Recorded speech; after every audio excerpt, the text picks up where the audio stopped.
Alors, une petite vidéo sur l'embase. Alors, l'embase, elle a été accrochée par le, je sais pas quel propriétaire, le premier ou le deuxième. Donc, un tout petit bout ici. Il a dû taper un caillou. Hein. On va regarder devant, elle est propre, elle n'a pas tapé. La petite fente là, c'est l'arrivée d'eau pour le compteur. La pression d'eau dans cette petite fente actionne le compteur de vitesse. Voilà. Ça, c'est une électrode sacrificielle qui se bouffe quand on laisse le bateau dans l'eau de mer. Ça évite de bouffer l'embase. Il y en a une autre là-dessous. Les conduits hydrauliques de commande des vérins. Alors, c'est une embase Alpha One deuxième génération. Voilà. Avec le bol. Alors, ah oui, si, il faut que je monte un truc. C'est les soufflets, ils ont été changés. Alors, on va essayer de faire ce que c'est important, les soufflets. Parce que les soufflets, voilà, ils sont pas craquelés, ils sont nickel.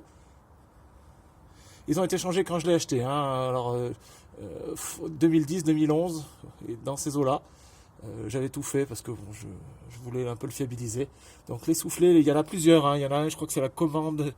Il y en a 3 ou enfin, un truc comme ça. Je me rappelle plus trop. Enfin bon, voilà, les soufflets. J'essaie de... Regardez, on peut pas faire mieux que ça. Voilà, ils sont un peu sales, mais voilà, les soufflets sont nickel. Donc le bateau prendra pas l'eau par les soufflets. Voilà, ça c'est important. Et aussi la turbine qui se trouve ici, je pense, a été changée aussi quand je l'ai acheté. Bon, j'ai l'autre, elle était bonne en fait, j'ai changé pour rien, mais enfin une fois que c'était démonté, j'ai mis la neuve. Voilà. C'est marrant, j'ai de la buée ou qu'est-ce qui se passe? Ah non. Voilà, bon, l'embase de l'autre côté. Voilà. C'est quoi ça? Ouais, un peu de pâture qui s'est barrée là.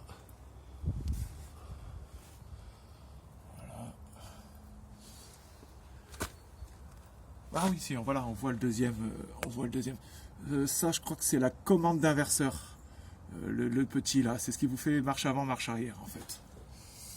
Et je crois qu'il y a encore il y a un soufflet d'échappement et au-dessus il y a un gros soufflet pour l'arbre de l'embase quoi. Voilà. Dernière chose que je vous montre, l'hélice. Alors l'hélice, elle a pris un jeton ici cet été parce qu'en fait cette pièce-là, l'ancienne, elle s'était desserrée, j'ai pas vu et elle a tapé dedans. Donc je l'ai détordu. Bon, ça fonctionne très bien. Après j'ai navigué avec ça. Hein. On pourrait le détordre un peu de manière un peu plus fine, mais voilà. Et j'ai remis, parce qu'en fait l'autre je l'ai perdu carrément. Elle a tapé quelques coups, elle est tombée dans l'eau.